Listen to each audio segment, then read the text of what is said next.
I'm not going to lie. In this position, I just want to like be like, we are the world. You're not holding your headphones enough. We are the children. She's taken to standing because we're both miserably uncomfortable. I mean, Grandma can't be sitting on that chair this long. It's just so hard. It just does a number on the back, doesn't it? I was already in a salon chair for 3 hours. That's true. Like Yeah. a normal human being. What I'm trying to say is, hey, Nikki. Hey, Selena. And hey, y'all. And welcome to this week's edition of Extra Sugar. It's funny you said that about singing the song because I was over here feeling like a DJ because I'm using this like mixing board thing and pushing all the buttons. And enough time is passing now that I'm having to like reorient my brain every time we record about what buttons I'm supposed to be pushing and when. Yes. And then I remember that I forgot to push something, so I'm all pushing really fast. So I felt like a DJ. I'm just really glad look like we're a DJ. both getting our moment. Yeah, you look like it. You wear many hats. Right now you're wearing some cans. But yes, we are here for a purpose, and it's not just to sit here and I don't know what we just did. We Banter. actually, so we're bantering. Ooh. In watching season 6, we realized that we've taken a lot of trips or almost trips down the aisle, like as in towards a wedding. Mm-hmm. And so I went back and counted. There were way more than I thought. Yeah. So I think in total, hold on, I did count the total. Across 6 seasons, we get 10 episodes. That's crazy. Yeah, built around marriage plots. So here's all of them in case anyone's forgotten. And you're just like, you know what I need today? I need a list. A list of all the designing women Will weddings Selena and Nikki make a list? Maybe our final episode should just be us going through 7 seasons, and just one by one, you and I will just tell each other the name and just see if we can even remember the summary. Oh, that could get interesting. Seems challenging. Yeah. It's remembering the subplots that would really be hard for me because they're so disparate. You'd have to do like a lot of editing. Yeah. So that doesn't sound We're not fun. doing that. Yeah. So here are those wedding episodes. Season 1 in the pilot, we literally start the show with Suzanne getting engaged to Ted, who is Mary Jo's ex-husband.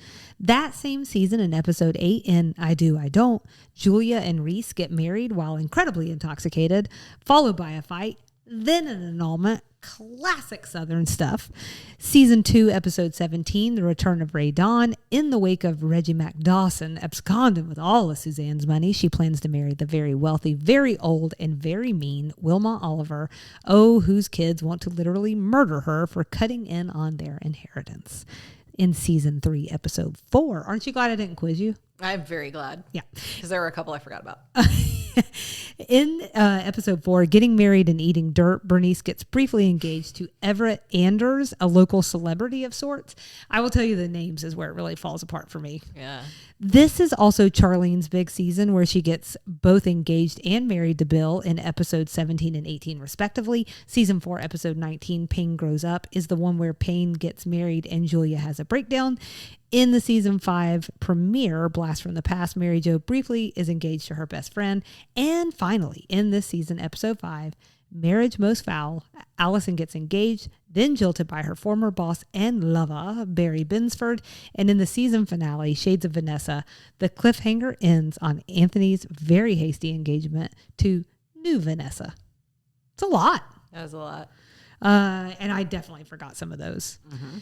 So out of these, Nikki, which character do you think did it best? I think Charlene's wedding to Bill was the most traditional, and we gave it the most treatment as like an honest to goodness wedding, spreading it out over 2 episodes, like building up to it, covering them post wedding. So I feel like I'd have to give it to Charlene. We're back on the same page. All right, same page city, baby. Yeah, Feels good. I think it was just like most of these are accidents. Yeah. And so with or this misunderstandings. Or misunderstandings. And so I think it's like they're genuinely in love. I realize we're talking about characters and they want to be together. So I think that these helps. Aren't real people. These are. What have I been doing with my life these last few years? Even the coffee maker has something to say about it. So like the wedding episode itself, I think was good. We had like the handcuff hijinks. Otherwise, it would be like a little boring just to cover a wedding. They balance that out with a really sweet wedding scene where we get some good guest shots of the cast looking legitimately emotional. I don't know why they were so emotional. She didn't actually marry him. She was married to JD. But they look kind of teary-eyed in the crowd. I can assure you there's never been a wedding that I watched that I didn't cry. Oh, that could be. Even a made-up one. Especially a made-up one. I think it was Delta Burke that looked teary-eyed. Oh. I'd have to go back and look, but I'm pretty sure it was her. Okay, so out of all of these, we both agree that Charlene really takes the cake. I think maybe we're giving away what the favorite episodes are, but did that favorite episode also align for you? Or do you have a different one? I think I have a different one because I just try to keep things hot and fresh. Oh, yeah. Keep it saucy. You shared that list of weddings. I don't know what just happened. When you shared that list, I had completely forgotten about many of these. Okay. I forgot about Suzanne and Ted. That's how the whole show starts. I forgot about that. Yeah. Julia and Reese getting married and then annulled. I remembered it, obviously, as soon as you put it in the list. But like when I think of designing women moments, that didn't pop to mind for me. Right. And Bernice's flipping almost wedding. Yeah. And I would say Bernice's flipping almost wedding probably rises to the top because it's Bernice. And there were a lot of happy moments, happy making funny moments in that. I feel like, well, okay, so on that one in particular, though, I also think that people sort of skip to the eating dirt part of that episode, which is, it's a weird subplot, but it's a Julia rant that I think people enjoy, and so maybe that's also that. I literally think we covered that 3 years ago, so it's possible, yeah. Also, tell me more. It's possible that I remember a little bit more because I do all the social media clips. You know what I'm saying? I'm just saying if you spend like more hours than you want to admit, like clipping episodes, you might be like remembering weird things. Oh yeah, they were in blue shoes. Who? All of them? I don't know why. Ask the costume designer. Anyways, so I'm going to go a little bit of a different route here. Okay. I'm going season 6 and I'm going Allison's. Oh, okay. Let's give this lady some support, first of all. Yeah. This poor gal, she's got to creep into the favorites somewhere. So I really like this one because, okay, first of all, we get that bizarre and fascinating Marla Maples appearance. And then we have Julia's phone call to Trump. That alone is worth the price of admission. And then it also took Allison down a peg or 12. And I think she needed a little reset. Mm-hmm. I think she actually, she's still obnoxious after that episode, but we do see like a little bit of a turn compared to the rest of it. Yeah. So she needed some noodles and she needed to sit in her wedding dress for 4, 5, 7 days. She needed something. That looks like me when I'm remote working. Sitting in your wedding dress? Nope. But the state of it. Please sit like a mustard stain up here. Sit in your wedding dress, please.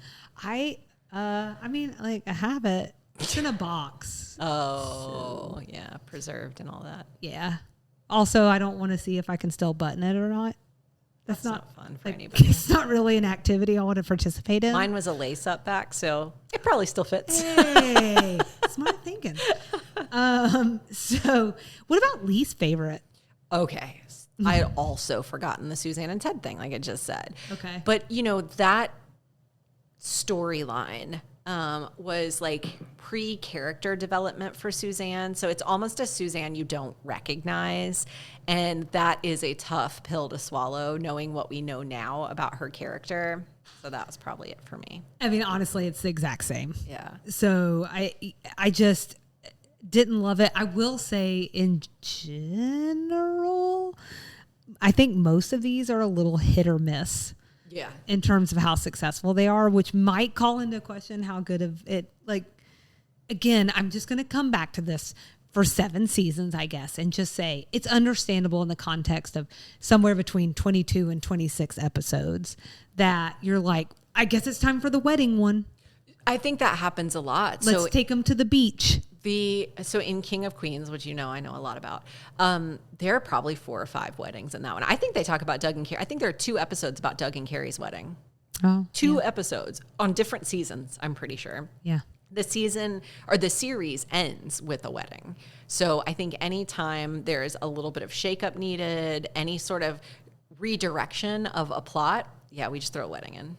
And I think, unfortunately, they needed a lot of redirection of plot through this show. Just 10 episodes worth. And it's also like the time of life the women were in, 30s, 40s, 50s. Like, I think romance had to be part of it. And then, I don't know, marriage at some point, I guess. I don't know, I'm trying to give him some credit. Although this show is more famous, I think. Famous may not be the right word, but they're more likely to just bring someone in and then kick them to the curb and we never see him again. That's true. So Designing Women, certainly not the only show. You know, just like you're saying, King of Queens, you get all of these different wedding plots. So I thought we could talk about weddings on other TV shows. Do you have an off the top of your head favorite? Is the King of Queens one your favorite? Absolutely not. No, I think I had two when I really thought about this. So I know that there are famous weddings. And when you think of TV shows and weddings, there are some that just rise to the top. They're not always my favorites, though. So I would say that when David and Patrick get married in Schitt's Creek, I thought was such a beautiful modern wedding on TV that we haven't seen. We, to that point, hadn't seen something done quite that way. So I thought that was a really lovely episode. It wasn't overly like cheesy, but it was true to the characters of the show. And it was also it's just super sweet and romantic. So that was one. And then the other one is more of an old school favorite. It's actually the Golden Girls series finale. It ends on a wedding as well. Spoilies. Dorothy is getting married and she's marrying Leslie Nielsen of all people. Oh, that was going to be my guess. Not Leslie Nielsen. But that out of everyone, it would be. It was Dorothy. So it's a really emotional ending to a 7-year journey for these women who move in together and become roommates after having lived entire lives. You just sort of think like they're going to end up together forever. And then when Julia gets, not Julia, I'm thinking of Designing Women, when Dorothy gets married and leaves, and then there's this whole thing that happens with her mom in the show, it's just really emotional. And when it comes on, or if it's ever the thing that's popping on with, I can't watch it. It's too much for me. The women got genuinely emotional. Like you were talking about the Charlene wedding, all of the ladies, they said during filming, all the tears were real and all the hugs were real because it was the end of an era for them that had been a really influential thing. So that one's a real favorite for me. I just can't watch it. Except for that. Well, without looking at all, I immediately thought of Jim and Pam's wedding. That would make it to my list of in the pop culture phenomenon. That is one that when you talk TV weddings, that has to be in the top 10.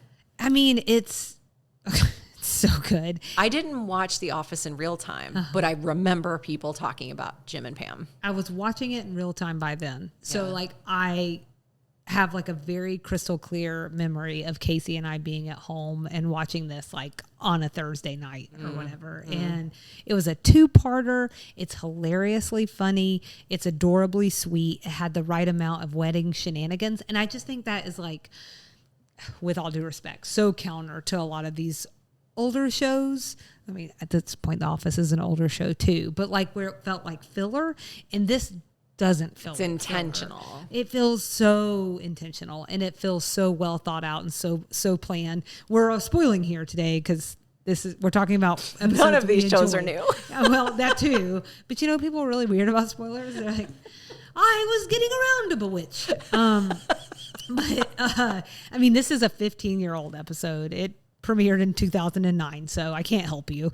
But they unsuccessfully try and hide Pam's pregnancy from her very conservative grandmother. So I like that's also like relatable, to be honest. Michael hooks up with Pam's mom. Pam has to take Andy to the hospital after he tears his scrotum, trying to do a split while he's dancing. And then that's the first time I said that word on here. After, I don't know. First time this episode. After a lot of shenanigans were down, we're showing a shot of Jim and Pam sneaking off earlier in the day to get married. Aww. Just the two of them on a boat under Niagara Falls. This is cut in with their friends and family, surprising them with a recreation of the viral wedding entrance to the Black Eyed Peas. I got a feeling it's the most horrible thing ever. I would kill someone. And then the most romantic quote of all time, where Jim says, and I cry so often about Jim and Pam's relationship. I'm such a sucker. Anyways, he says, I bought those boat tickets the day I saw that YouTube video. I knew we need a backup plan. The boat was actually plan C. The church was plan B, and plan A was marrying her a long, long time ago, pretty much the day I met her. Aww. Writers of Designing Women, meet this written man. Like, this is the man I want to see in these episodes. You know what I'm saying? Like, not someone telling me how a body is a map. It's so bad. It's pretty rough. Oh, I got a stitch in my side just thinking about it. Oh, my map is Your broken. body is a map. You got a little mountain range right here in your lower back. It's just so amazing. Like, these women are so well written on designing women. So I'm like really not trying to throw shade, but I'm just telling you, like, there was something like happening in my brain as I was looking to like the way that men are written on these other shows. And I was like, goodness. Yeah. But I did also want to talk about like disastrous wedding episodes, because I feel like that's a big trope among this particular genre almost of whatever. So did you have any that came to mind for you? Well, after you mentioned it, the Cam and Mitch wedding in Modern Family, of course, I remembered the wedding. I had forgotten that it was just like chaos over 2 episodes. So I rewatched it this week and So good. cried. It's so cried. It's just so sweet. There's so much happening, but that show is singular in that you never... Sometimes I talk about Designing Women episodes feeling bloated. Like, there's so many things you're trying to parse apart in these like quick 22-minute segments. Modern Family never feels that way, even though it's an enormous cast covering a lot of ground. So we had the Cam and Mitch wedding, but there were so many things layered into that. There was Cam's mom and dad are going through some stuff. We've got Haley getting emotions and feelings for the male nanny. It's just, and then there's the dad's like emotions about admitting that his son is marrying a man, even though he's been around this couple for so long. There's just a lot. And there was a lot of disaster. A lot of disaster. A lot of disaster. It's a great episode. Natural disasters happened. Like tuxes were several. The other one that I thought about when you mentioned covering disastrous ones, so I don't think I mentioned this, and I should have when we did our big catch up, because another big part of my summer was binging The Connors, the Roseanne spinoff show, because I'm a huge Roseanne fan. Not Roseanne herself necessarily, but that's another conversation for another time. But the show, Roseanne, loved Roseanne. And when The Connors spun off, I tried to watch that first season, and it was so tough to watch. They found their stride, can confirm, because I really committed to it, because I was like, it can't be this bad. But there's a wedding when Dan and Louise, they get married. John Goodman and you know who I'm talking about, Peggy Bundy. They get married. Oh, I didn't know she was in the show. Oh, it's a big show. Big show, a lot of seasons, a lot happens. They get married. Okay. Spoilies. I was watching the first season and bailed. So bad. It's so bad, and it's not any better in rewatch, but it gets so much better. Okay, it actually gets really good. So Dan and Louise get married, and there's a natural disaster that happens in the middle of the wedding. So it was a nice episode, even though I felt like their relationship, this is not a Connors podcast, but their relationship felt a little tacked together in sometimes. Okay. So it was a little weird to me they were getting married, especially with what happened to Roseanne and how quickly it all happened. Yeah. But it ended up being kind of a sweet story, and there was a natural disaster. That's it. Are you watching it on Hulu? Netflix. Oh, it is on Netflix. Okay. It was this summer. I think I ended like a couple episodes early, because you know the end of shows are really hard for me to watch. I do know that. It's just tough. So I haven't quite finished it yet. Yeah. Well, you got something to hang on to. Yeah, well. Okay, well, I'm taking a hard right for my disastrous wedding. Not your disastrous wedding. No, not my disastrous wedding. You had to borrow candy at your wedding. Just one bar. So I'm not using a sitcom. I'm moving to something different. It's got to be Game of Thrones. It's got to be the Red Wedding. You just won't let this go. This is Game of Thrones. You keep sucking me back in. Yeah, that's the ultimate disastrous wedding. Yeah. They're slit throats. It doesn't get worse than watched that entire episode, and I was watching Game of Thrones in real time at that point. Same. Or like recorded a day later or whatever. My mouth was like hanging open. Remember how they had all the recordings of people watching it? Yes. And like I could have been one of those people. I had no idea this is what was going to. People who read the books knew. Yeah. I didn't read the books. I didn't know. I was like, what is happening? It was my first inkling that they were going to ruin this for me. I knew something big was going to happen, But and I knew that book readers knew that this was like a very pivotal episode, but I was so dramatic. I know that shocks you to your core. But fell on the floor screaming. I screamed. I think I did too. And I took my pillow and threw it. I didn't do that because Kyle would have killed me about the TV. Not at the TV. Oh, okay. The TV was catty corner for us. And I just I was like, what? Yeah. And threw it across the bed. But yeah, I mean, there is just literally everyone dies. I mean, sorry and guys, spoiler alert. Dramatically, violently. This is what I'm saying. It's so many slit throats. I don't know I've ever seen that many throats. It's just one after the and next. You're just thinking, okay, it's going to end. It's going to end. And these are like end game characters. Some of the characters that go, you're just like, is the show ending? Is the world ending? What's happening here? Man, they really knew how to kill a main character. They sure did.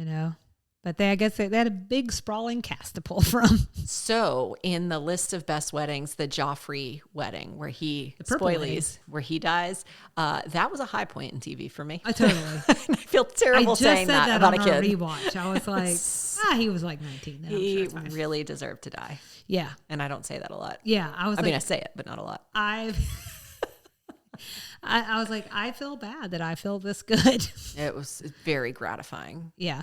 That one felt good. Also Ramsay Bolton later. This is who Sansa married. Oh my God. I was very happy to see that guy.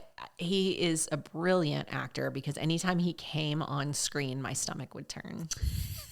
It's terrifying. I don't know how anybody plays someone that bad. Golly, it's pathological. He was terrifying. Yeah, I mean, just a really, really bad character. So the Red Wedding. Battle of the Bastards, man. Yeah. Oh, you know what I'm saying? Whew, I could just stay here. Anyways, so I did have. I thought you were talking about our podcast, the Battle of the Bastards. Well, that too. I did have some honorable mentions. Okay. And if there's any other weddings that just really pop out there for you, you share them. You share them, girl. You've got everything from me. So, Friends loved a wedding episode 2. Yeah. Monica and Chandler is probably the one that fans remember the most, though I would argue the engagement episode for that one is better. Yeah, that one's so good. So sweet. I actually think my favorite is where Rachel and Ross get wasted and married in Vegas. Oh, that's a good one. I mean, that was just so much fun. There's the Ross and Emily wedding. That's probably a series low for me. So fascinating you say that because that's the wedding episode that I think I really like a lot because it's when Rachel really realizes everything that's happening. And I know that she acts badly. Yeah. I know that she ruined something for Ross, but it was really romantic. Yeah, it was. Well, I guess if you don't realize by the time that someone says your name, in their vows. Yeah. I don't know how much further you could, but it's also hard to explain probably, to the youths. The youngins. What a moment this was. It was a Jim and Pam moment, but almost a decade earlier. And bigger. And so much bigger. Because sizes of audiences were bigger. Everybody wanted to know what was going to happen with Ross and Rachel. That might be the biggest couple of all time. On TV. Mm-hmm. Yeah. I mean, it's really up there. Which is funny because the Monica and Chandler plot line is the most romantic one. Ross and Rachel actually kind of make you mad by the end because you're just like, oh my God, get it together, you two. You're adults now. Or always you were adults in this show. That's true. But they were kid adults playing around in New York. Yeah. But yeah, Monica and Chandler is super romantic. I mean, they were probably you get to watch it from their relationship from the beginning. People didn't really a lot. Ross is one of those characters that has really fallen in people's in their esteem over time. Yeah, so I never really cared for him. I don't think that a lot of people do. Yeah. So he's just kind of He's funny. He's funny, but he's not super redeeming. Yeah. Anywho, what else you got? All right, I've got one more that I wanted to share as well, which is a second one from The Office. I guess my favorite shows are really bubbling up here to the top. I've seen The Office a scary amount of times. I know some people are lukewarm. Mm-hmm. I'm lukewarm. I feel lukewarm all the time. Or lukewarm on those final seasons where Steve Carell leaves. I also highly encourage people to go back and just try it. Maybe like a season 6 and 7 of Designing Women. Just give it a shot. But where Dwight and Angela get married is so good. Oh. So this is like for the series finale. Do they get married at like the radish farm? Turnip farm? Beet farm? Do they get married there? Mm-hmm. Okay, so I've seen this. Carell makes a cameo appearance as his surprise best man. Jim is being really sweet to Dwight, making sure he gets everything he wants. And in my opinion, I think that this episode was fan service. It might have been a two-parter, but it's fan service at its best. It's like they were pulling out all the stops for the end of the show. And so it was just really lovely, really funny. And Dwight and Angela are also a couple that, we basically watched across most of the entire series. So that one was tops for me too. And I'm not keeping you from sharing anything else that you. Well, I'm sitting here. I had two thoughts when you were putting this segment together. Two weddings I thought about. One is not TV. Okay. It's the Sex and the City movie. I think it's the first movie. I feel like I remember sitting in a movie theater when she gets left at the altar by Big. Mm-hmm. That I sobbed so hard. And I don't know anything about Sex and the City other than what I watched in the movie. I watched the first two movies. There's a third one, right? No. Or there are only two. I've seen both of the movies. The second one was not so great. Mm-hmm. The first one. Trip was cool. When she went down in the middle of the street sobbing, I cried so hard with her. Okay. So first of all, I was very upset. But I also wanted to be like, hey. It just shows you the trauma that she had been through in that relationship. Because like literally nothing happened. Yeah. And she like lost her you-know-what. Yeah. For like literally, he's coming out to be like, my car was late. Yeah. I was caught in traffic and she is having an absolute conniption fit. I just felt bad for her. Oh, it was very sad. She wore a bird on her head, She'd tell you about it. I love that movie. I've seen it also many, many times and saw it in the theater. So big fan. Just like I felt like they needed some stakes and I understand that. I almost wish they had pushed it a little further for something, but I know they didn't want him to cheat. Yeah. For whatever reason, in the moment, knowing nothing else except that she had been through. I mean, everybody knew. It was a really good performance. She had been through it with Big. Mm-hmm. I think again, like talking about Friends, even though that was an HBO show, I feel like everyone watched it except me. And so I knew she had been through it with him. It just hit me a certain way. Hold on, are you telling me that you've never seen an episode of Sex and the City? An episode, maybe half a dozen, but yeah, I've never watched a whole. Huh? Yeah. Too dirty? I don't know. I actually saw this, not to take us on an aside, but that's what I do best. It's an extra sugar. I saw an Instagram reel today where someone was like, she has a segment she does that's, is it a fit or is it just because Carrie wore it in Sex and the City? And when I think of Sex and the City, I think of a bunch of like college age girls who had no connection whatsoever. I'm thinking of girls my age who had no connection whatsoever to this life as a journalist in New York City, being enthralled by the fashion of Carrie Bradshaw. Okay. And when I look at pictures of her fashion, I struggle with it a little bit. Mm-hmm. I don't really know if those fits really work. Mm-hmm. And so that thing this morning reminded me of that. And I was reading through the comments and you fall on either side of it. You either really love the way she dresses or you don't. For me, it was so much about the fashion that I just like tuned out. It was way different from season to season. Yeah. You get to the end and you can feel more of Sarah Jessica Parker in it. And it like went from like these really trendy, like almost like if you're not really into fashion, and let me be clear, I'm not in that way where like you can put together a really weird, cool outfit. And it might just go a little too far, but most of it is she grew as that character grew. It got to like a different level of sophistication.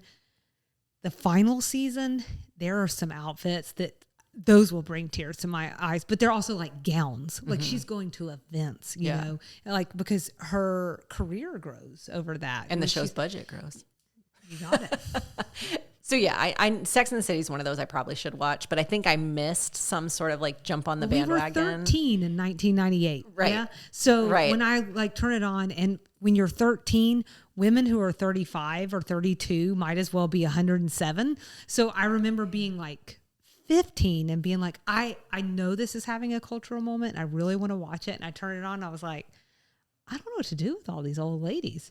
And it was formative during college for some element of my friend group. There was like a renaissance and they just like when it came to TBS. It. Oh, yeah, maybe. So when it came to TBS, I gave it another shot and I was like, oh my God. And then I wanted to live in New York. So. And then I was just over here watching reruns of King of Queens. You know what I mean? Like, you know what I mean? Yeah. The other thing that I was sitting here processing weddings. Weddings, yes. Mm-hmm. Gilmore Girls. I am trying so hard to remember. There were two, when she was engaged to Max, their breakup devastated me in a painful way because it broke his heart. And Lorelai was clearly going through it. Like, she didn't know why she didn't love him. And that was so hard for her to process through. So their almost wedding was really important for the show, actually, but it was also kind of beautiful. Yeah. Is that the one where Suki makes all the cakes? Yes. And they go on the road trip to Harvard, her and Rory. Right. But like when they throw her, maybe it's a bridal shower in the middle of the sitting out square. In the town square. Beautiful. The way that they decorated that set all the time is just like so like hallmarky and like warm. If we're going to do that, then I have to also mention Luke and Lorelai's wedding. So that's what I was trying to remember. If that had to be in the year in a year in the life, and that was in town square.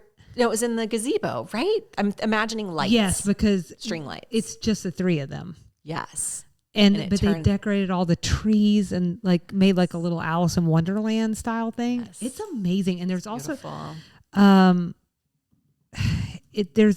song that plays then is a replay. Oh, Reflecting Light. And it's so good. If you haven't heard Reflecting Light, listen to it. It's very good. It was the payoff wedding that I feel like everybody deserved after watching them for so many seasons on their up and downs. And evidence that sometimes the smallest, like the Jim and Pam of it, where they just go and do their thing by themselves. That's the romantic part we deserve to see as fans. I think Reflecting Light was also in an earlier dance scene between the two of them. I had this knowledge in my head before I had 6 seasons of Designing Women in there. I got to go back to the Gilmore Girls, A Year in a Life. It's a little bit of a hard watch, but that was really romantic. There's some really bright spots though that are so good. And then I think they like, now that we've done this for so long, I think what that was suffering from so much, was to all those involved, was just they hadn't worked together in so long that they're having to re-gel again. And it seemed like the show writers didn't have a plan. That's what it felt like to me. Yeah, for sure. It felt like they just Selena's doing the motion of money. Thank God. That motion? Yeah, good. Thank God that's the motion. Yeah. Anyway, that's another podcast for another time. But Gilmore Girls had a lot of wedding adjacent moments, and I do remember there being some romantic ones. Do you think there just needs to be one more Gilmore Girls podcast? Do you think that would help? I think that would help, yes. And we should watch moment by moment. Absolutely. So, okay, there are, as you can tell from us going on this additional 15-minute diatribe, that there are a ton more fun and disastrous weddings and also Carrie Bradshaw's fashion. So we'll drop a few lists in our show notes for you to peruse. You can go Google Carrie Bradshaw if you'd like. In the meantime, you know the drill. DM us, email us, or contact us from the website and find us all over the socials. And that's this week's Extra Sugar.